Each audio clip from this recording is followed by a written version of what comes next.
નમસ્કાર શ્રોતાઓ, આજે એલજે રેડિયોના સ્ટુડિયોઝમાં ઉપસ્થિત છે રાજેન્દ્રભાઈ જોશી, જેઓ સાથ સંસ્થાના મેનેજિંગ ડિરેક્ટર છે અને સ્થાપક છે, ફાઉન્ડર. સર, આ સંસ્થા વિશે ઘણા બધા શ્રોતાઓને ખબર પણ હશે. 36 વર્ષથી તમે આમાં સંસ્થામાં કામ કરી રહ્યા છો.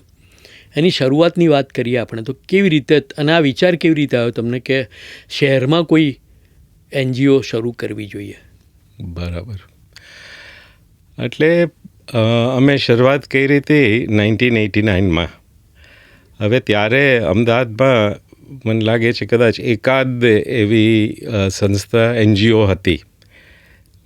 95% NGOs તો ગ્રામીણ વિસ્તારમાં કામ કરતી હતી, અને સાથે સાથે ત્યારે શહેરીકરણ વધવા માંડ્યું હતું.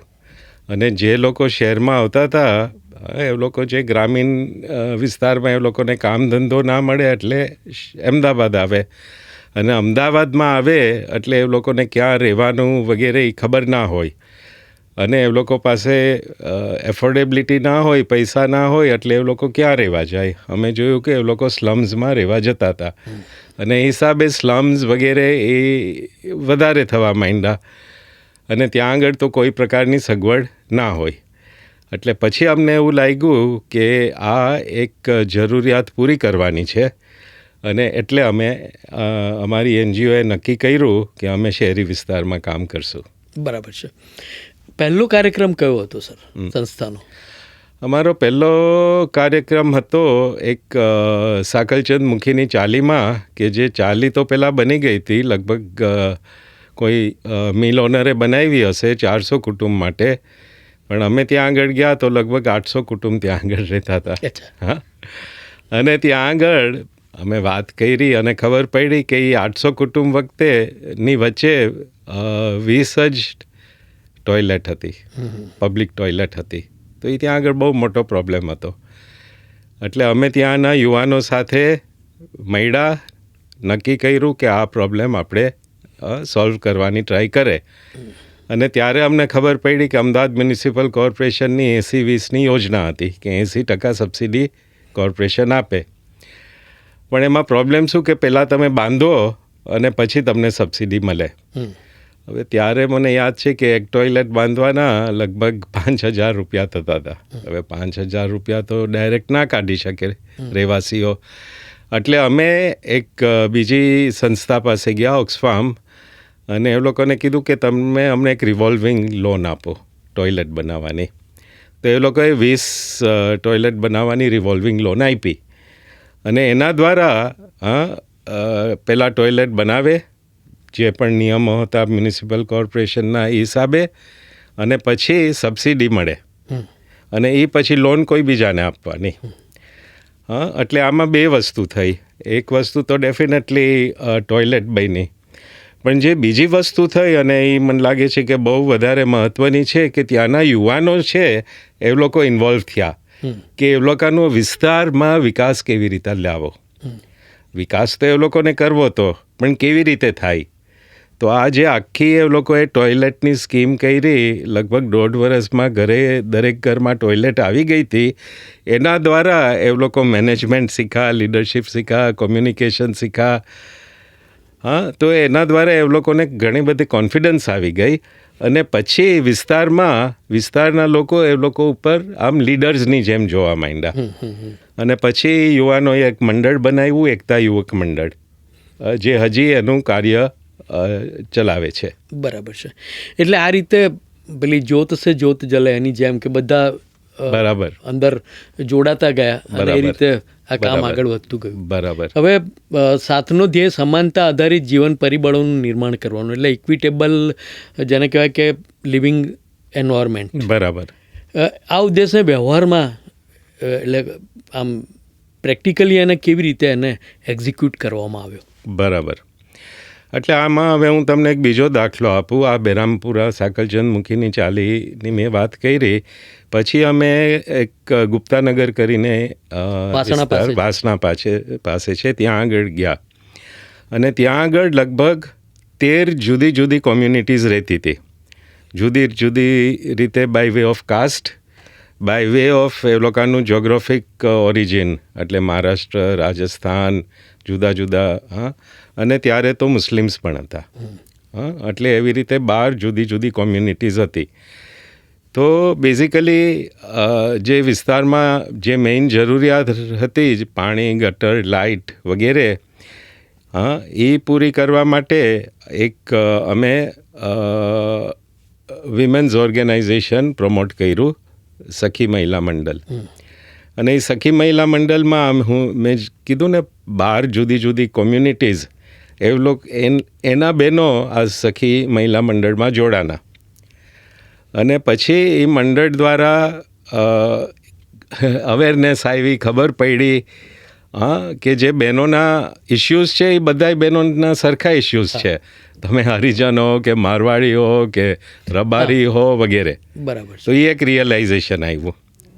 પછી નંબર 2 કે હવે આ પાણી, ગટર, લાઇટની જે હું વાત કરું છું, એ ફર્સ્ટ ટાઈમ ઇન્ડિયામાં એવું થયું હતું કે રહેવાસીઓ એની માટે પૈસા આપે, ફ્રીમાં નહીં, રહેવાસીઓ કોન્ટ્રીબ્યુટ કરે, અને દરેક ઘરમાં એ લોકોને 2,000 રૂપિયા કોન્ટ્રીબ્યુટ કરવાના હતા, 1200 ઘર.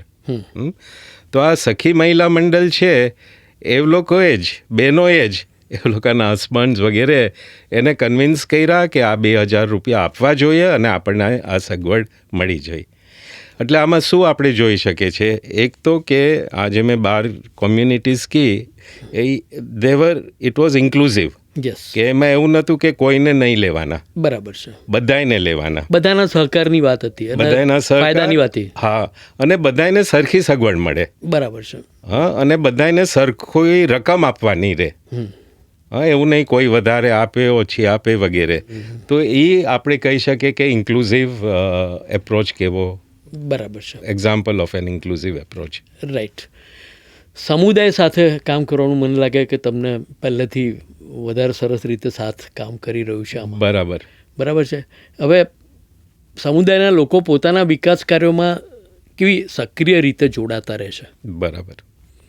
હા, હવે મારો પહેલાં વિચાર હતો અને પછી કામ કર્યું ત્યારે અનુભવ પણ થયો કે જો તમે સમુદાયને સાથે રાખો, સૌથી પહેલાં તો શું જરૂરિયાત છે, પછી એની માટે શું કરવું જોઈએ, પછી પ્લાનિંગ, એક્ઝિક્યુશન અને મોનિટરિંગ, એમાં જો સમુદાય રહે તો બહુ ફેર પડે. હવે હું તમને એક એક્ઝામ્પલ આપું કે અમે હમણાં વટવામાં કામ કરે છે લગભગ 70 સેટલમેન્ટમાં, 70 વિસ્તારમાં. હવે એમાંથી દરેક સેટલમેન્ટમાં અમે એક સેટલમેન્ટ ઇમ્પ્રુવમેન્ટ પ્લાન બનાવે. હવે એ પ્લાન રિયલી મેપિંગ કરે આખા સેટલમેન્ટનું જમીન ઉપર રંગોળીના કલર યુઝ કરીને, હા, અને એના દ્વારા બધું મેપ આઉટ થઈ જાય. રસ્તા ક્યાં છે, ડ્રેનેજ લાઇન ક્યાં છે, પાણીની લાઇન ક્યાં છે, ટોયલેટ્સ વગેરે બધું જેમ તમે ગૂગલની ઉપર જોવ ને એવું ત્યાં આગળ એ લોકો રંગોલીથી ક્રિએટ કરે. અચ્છા. હવે ત્યાંના જે રહેવાસીઓ હોય, લીડર્સ હોય, બહેનો, ભાઈઓ, યુવાનો, એ બનતું હોય ત્યારે એ લોકો એમાં ભાગ લે, જોઈ. પછી એમાં એવું થાય આ તો મારું ઘર છે, કે આ તમે મારું ઘર દોર્યું છે, કેમ એટલું નાનું દોર્યું છે. એટલે એવી રીતે એક સેન્સ ઓફ બિલોંગિંગ, ઇન્વોલ્વમેન્ટ આવી જાય. પછી મેપમાંથી જ નક્કી થાય કે હવે આપણની સેટલમેન્ટની પ્રાયોરિટીઝ શું છે, હા, એ લોકો નક્કી કરે. કોઈ કહેશે ડ્રેનેજ, વોટર, કોઈ કહેશે કે અમારે પાણીનો પ્રોબ્લેમ છે, અમુક કહેશે કે કચરાનો પ્રોબ્લેમ છે, ધંધા નોકરીનો પ્રોબ્લેમ છે, હા. એટલે એવી રીતે દરેક સેટલમેન્ટની પ્રાયોરિટીઝ નક્કી થાય, અને અમે ટોપ 3 પ્રાયોરિટીઝ ઉપર ફોકસ કરીએ. પછી ત્યાંની જે કમિટી બની હોય એ જ જવાબદારી લે કે આ પ્રાયોરિટીઝ આપણને પૂરી કરવી છે, તો કોણ જવાબદારી લે છે? એટલે સમુદાયના લોકો જ જવાબદારી લેવા માંડે કે મારી રિસ્પોન્સિબિલિટી છે કે અમારા વિસ્તારમાં કચરો જરાય ના હોય, મારી જવાબદારી છે કે પાણીની લાઈન બધે પહોંચી જાય. એટલે હું જે કહું છું ને, જે મેં પહેલાં વાત કરી હતી કે એ લોકો શું પ્રોબ્લેમ છે, એ પ્રોબ્લેમને કેવી રીતે આપણે જોવાય, એનો સોલ્યુશન માટે ડિઝાઇન, ઇમ્પ્લિમેન્ટેશન, એક્ઝિક્યુશન એ બધું સમુદાય એવી રીતે કરે. હવે આમાં સાથનો રોલ શું રહે તમે પૂછશો, બિલકુલ. તો સાથનો role as a support organization રહે. કારણ કે હવે હું તમને એક એક્ઝામ્પલ આપું કે પાણી કે ગટરનો પ્રોબ્લેમ હોય તો બધાને ખબર છે કે અમદાવાદ મ્યુનિસિપલ કોર્પોરેશનને સોલ્વ કરવાનો છે. હવે લોકોમાં એવો વિચાર હોય કે અમદાવાદ મ્યુનિસિપલ કોર્પોરેશન એટલે આસ્ટ્રોડિયા જે મેઇન ઓફિસ છે ત્યાં આગળ જવાનો, અને જાય પણ ત્યાં આગળ પણ કંઈ પ્રોબ્લેમ સોલ્વ ના થાય. પછી અમે એ લોકોને કહે કે જો મ્યુનિસિપલ કોર્પોરેશનમાં પહેલાં હેડ ઓફિસ હોય, ઝોનલ ઓફિસ હોય, વોર્ડ ઓફિસ હોય. તમને વોર્ડ ઓફિસમાં જવાનું. પછી વોર્ડ ઓફિસમાં અધિકારી હશે કે જે પાણીનો ઇસ્યુઝ જોઈ છે, ગટરના ઇસ્યુઝ જોઈ છે, ગાર્બેજના ઇસ્યુઝ જોઈ છે. હા, એટલે તમને એની પાસે જવાનું છે એ અધિકારી માટે. અને જો તમે લેખિત કમ્પ્લેન કરશો, કમ્પ્લેન કેવી રીતે ડ્રાફ્ટ કરવાની વગેરે, એ કમ્પ્લેન આપશો તો ઘણો ઝડપથી ઉકેલ આવશે. હા, અને એવું થયું અને હજી થાય છે. એટલે જ્યારે હું સપોર્ટ કહું છું આવી ટાઈપનો, એટલે એને એજ્યુકેટ પણ કરવાના એમ કે આ રીતે થઈ શકે, સમસ્યાનો હલ આ રીતે પણ આવી શકે, અને એના માટેની બેઝિક એમને ઇન્ફોર્મેશન અને એજ્યુકેશન બંને આપવાના. હવે સર, મેં પ્રોફાઇલ વાંચ્યું સાથનું, તો એમાં તમે બહુ ગ્રેજ્યુઅલી આગળ વધ્યા છો કે બેઝિક જે પ્રશ્નો હતા ત્યાંથી શરૂ કરીને લાઇટ, પાણીથી, પછી સરસ રીતે આવાસ હોય, પછી રોજગાર અને આવકના સાધનો અને રહેઠાણ એની તમે વાત કરી.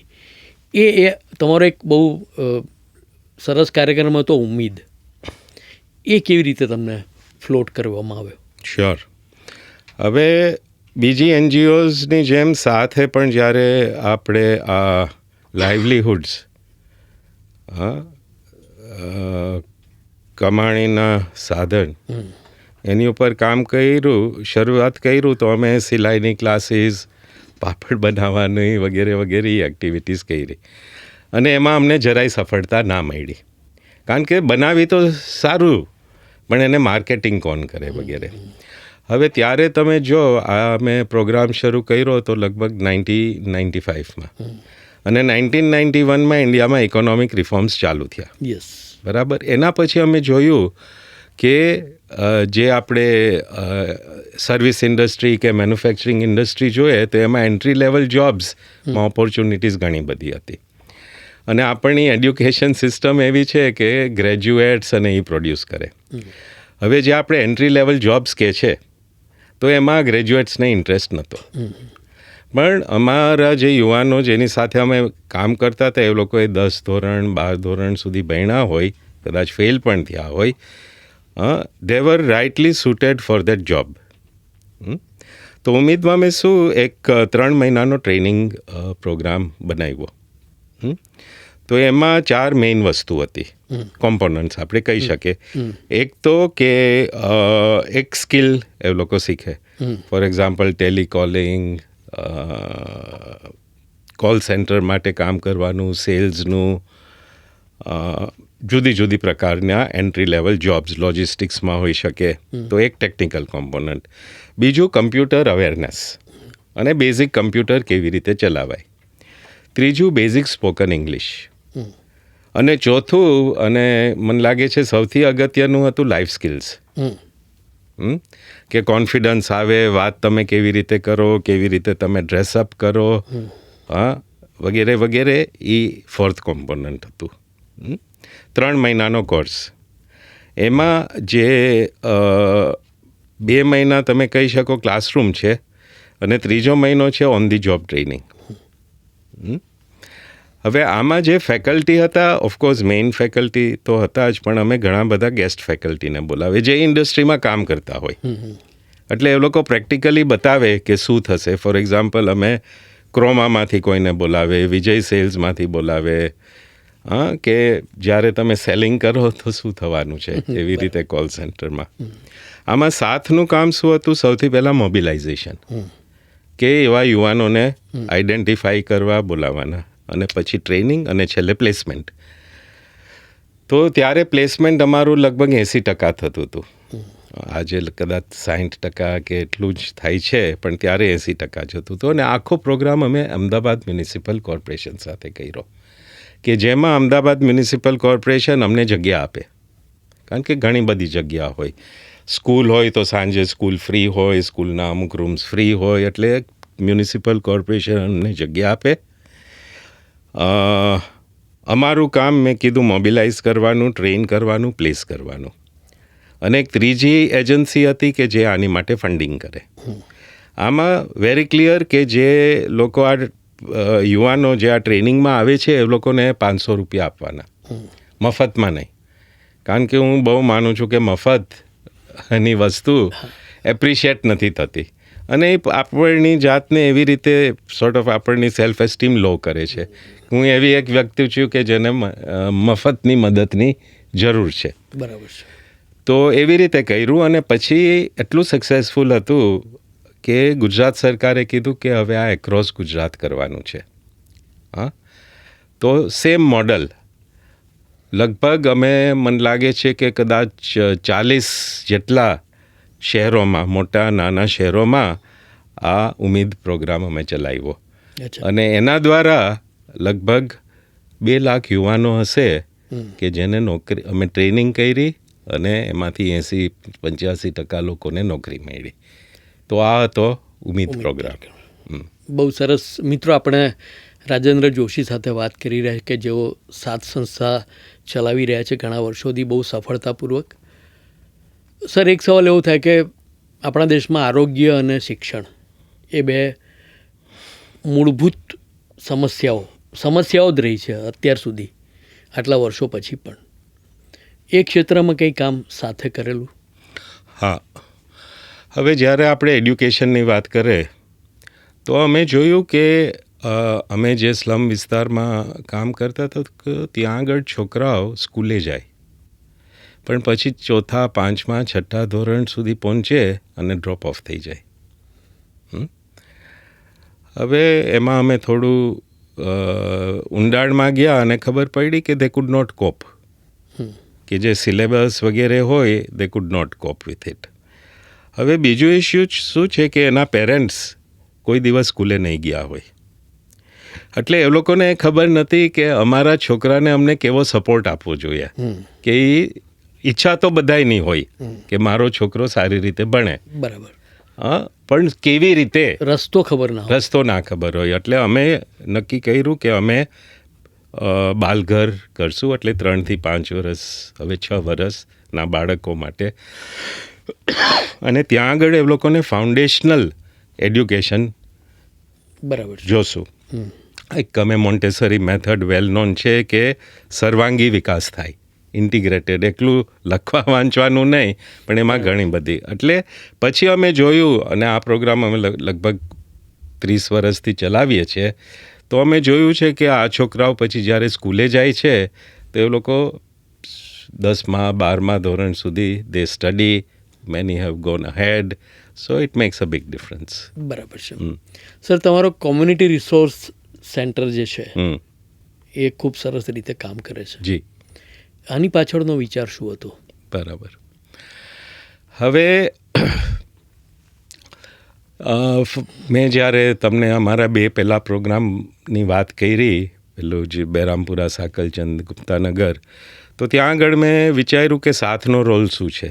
બેઝિકલી બધા સ્ટેક હોલ્ડર્સને ભેગા કરીને કંઈ કરવાનું. હવે આવું કંઈ અમને એવું હતું કે જો એરિયા લેવલ, કોમ્યુનિટી લેવલ ઉપર હોય તો સારું, એટલે અમે આ કોમ્યુનિટી રિસોર્સ સેન્ટર ચાલુ કર્યા. કોમ્યુનિટી રિસોર્સ સેન્ટર લગભગ 5000 હાઉસહોલ્ડ હોય, એની વચ્ચે એક કોમ્યુનિટી રિસોર્સ સેન્ટર હોય. હવે અમે આ 5000 ઘરનું પહેલાં ડેટા ભેગું કર્યા, એટલે અમને ખબર હોય કેટલા મેલ, ફિમેલ, ડેમોગ્રાફી કે હા, પણ સાથે સાથે એ ખબર પડે કે કેટલા લોકો પાસે આધાર કાર્ડ નથી, કે પેન કાર્ડ નથી. સરકારની ઘણી બધી સ્કીમ્સ હોય છે તો એની એને જાણકારી છે કે નહીં, કેટલા લોકો નોકરી ગોતે છે, કેટલા લોકો ધંધો કરે છે પણ ધંધા માટે એ લોકોને સપોર્ટ જોઈ છે, કેટલા હેન્ડીકેપ્ડ લોકો છે, ટીબી કેટલા લોકો, આ બધી ડેટા અમને મળી જાય. પછી અમે ફોર એક્ઝામ્પલ હું ટીબીની વાત કરું તો સરકારનો એક સારો ટીબીનો પ્રોગ્રામ ચાલે છે, ટીબી કંટ્રોલ પ્રોગ્રામ. તો અમે જે લોકોને ટીબી થયું હોય એ લોકોને લિંક અપ કરી દે આ ટીબી કંટ્રોલ પ્રોગ્રામ સાથે. બરાબર. જે હેન્ડીકેપ્ડ હોય તો સરકારની હેન્ડીકેપની સ્કીમ્સ છે, તો અમે એ લિંકેજ બનાવે, એને માહિતી આપે, એપ્લિકેશન ફોર્મ વગેરે વગેરે એની માટે. તો રિસોર્સ સેન્ટર જે પણ આપણી જુદી જુદી જરૂરિયાત છે એ પૂરી કરવામાં કરે છે, પણ એ સાથ એકલું નથી કરતું, લિંકેજીસ બનાવીને. બરાબર. કે જે લોકો એ સુવિધા પ્રોવાઈડ કરતા હોય અને જે લોકોને એ સુવિધા જોતી હોય એ બેને લિંક કરવાનું. બરાબર છે. હવે સર, સાથના કાર્યક્રમમાં તમારો જે વિવિધ કાર્યક્રમો છે તમારા, એમાં લોકભાગીદારી બહુ સ્પષ્ટપણે દેખાય છે કે એમાં બરાબર તમે મોટાભાગે એમાં સરસ રીતે કામ કર્યું છે અને એ જરૂરી પણ છે અને એક જુદા એંગલવાળી વાત પણ એમાં આવે છે. બરાબર. હવે તમારી દૃષ્ટિએ વિવિધ જે ભાગીદારો છે એનો સહયોગ કેટલો મહત્ત્વનો છે? બરાબર, બહુ જ મહત્ત્વનો છે. હવે મારો અનુભવ એવું છે કે જે આપણે વિસ્તારના સભ્યોની વાત કરે તો એ લોકોનો સહયોગ તો હોય છે જ, અમને કોઈ દિવસ તકલીફ નથી પડી એમાં. પછી સરકારનો એ સહયોગ હોવો જ જોઈએ. અને અમે અમદાવાદ મ્યુનિસિપલ કોર્પોરેશન, તમે સાથ નામ એટલે બેઝિકલી ઇન્ડિકેટ્સ નહીં કે શું છે, બધાનો સાથ, બધાયનો સાથ. બરાબર. એટલે અમે જે પણ ડેવલપમેન્ટની ભાષામાં સ્ટેક હોલ્ડર્સ, ભાગીદાર તમે કહો, તો અમે બધાય સાથે કામ કરીએ છીએ અને અમને અત્યાર સુધી બહુ તકલીફ નથી પડી. તકલીફ એટલે નથી પડી કે શું કે અમારા ડીએનએમાં સાથ આપવો ને સાથ લેવો છે. હા, એટલે જે પાર્ટનરશિપના રૂલ્સ હોય ને એ ફોલો કરવાના, માન આપવાનું, ક્રેડિટ ખોટી નહીં લેવાની, સાચી ક્રેડિટ આપવાની, સાથે પ્લાનિંગ કરવું, એ બધું કરે તો સહયોગ લેવામાં બહુ મળે છે, બહુ તકલીફ નથી મળતી. બરાબર છે. હવે સર, આ આખી જે જર્ની છે એમાં એ પણ બહુ જરૂરી છે કે તમારી સાથે સરસ ટીમ હોય. ઓફકોર્સ. બરાબર. એના વગર આ બધું જ કરવું અઘરું હોય. બરાબર. તમારો તો એ અનુભવ ચોક્કસ હશે જ. આ કોર ટીમ કઈ છે તમારી, અથવા જેમણે સમયે સમયે તમને મદદ કરી હોય અથવા આમાં સહભાગી થયા હોય, એ ટીમ કઈ છે? હવે એ ટીમ તો ઇવોલ્વ થઈ છે. જ્યારે સાથ શરૂ કર્યું ત્યારે અમે 3 જણા હતા, પછી વૈદા.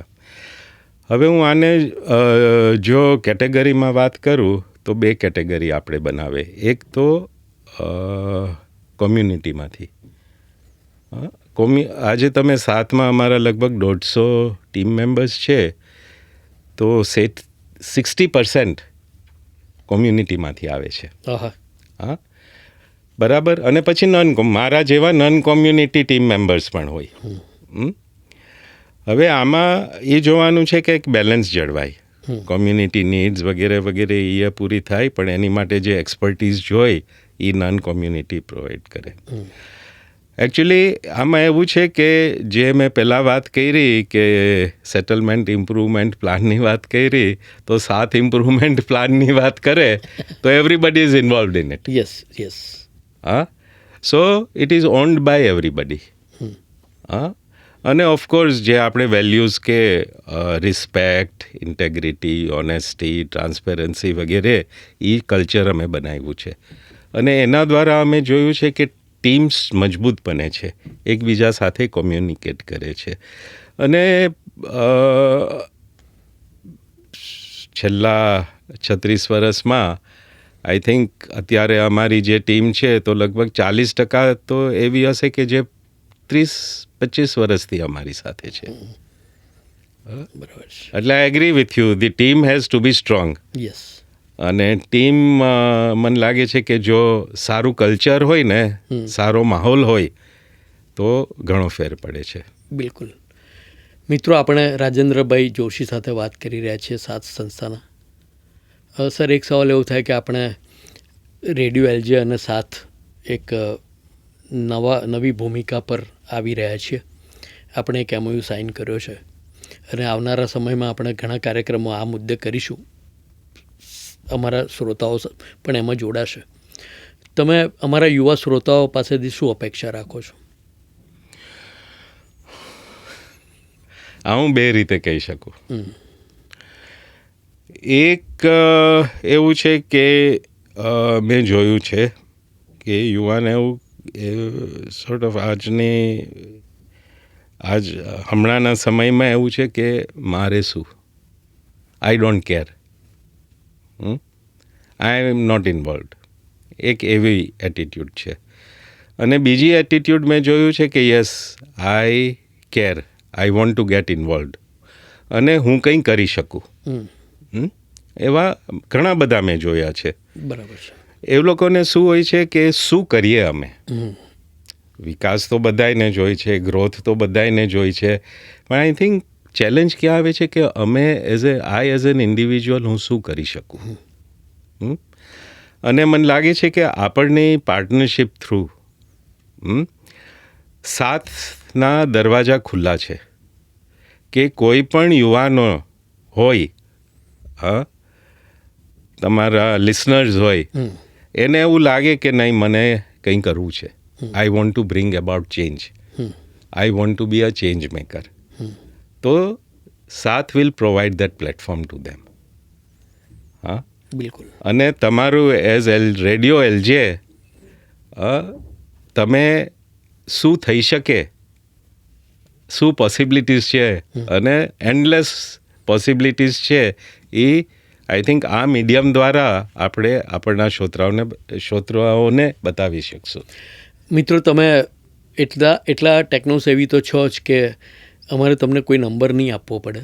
તમે સીધા જ ગૂગલ પર ટાઈપ કરીને સાથ વિશેની બધી માહિતી લઈ જ લેશો. તમે પણ સીધા જોડાઈ શકો છો.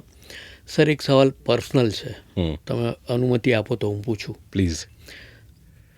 તમને આ આખી જે જર્ની છે એમાં અનેક ચડાવ ઉતાર, ચેલેન્જીસ, સફળતા, લાગણી કેવી થાય છે personal?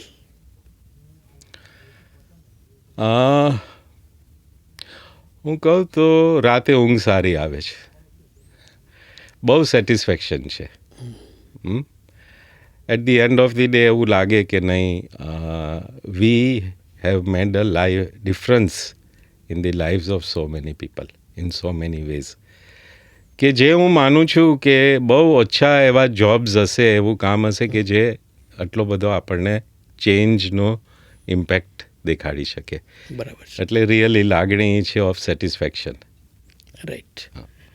Thank you very much sir. તમે ખૂબ સરસ રીતે અને કેવા રોલ્સ હોઈ શકે અને સમુદાયમાં કેવી રીતે કામ થઈ શકે સફળતાપૂર્વક એના ઉદાહરણો પૂરા પાડ્યા છે. આપણે આ જર્નીને આગળ વધારીશું. રેડિયો એલજી વતી આપનો આભાર માનું છું. Thank you. સાત તરફથી અને મારા પર્સનલી તમારો ખૂબ ખૂબ આભાર. Thank you. Thank you.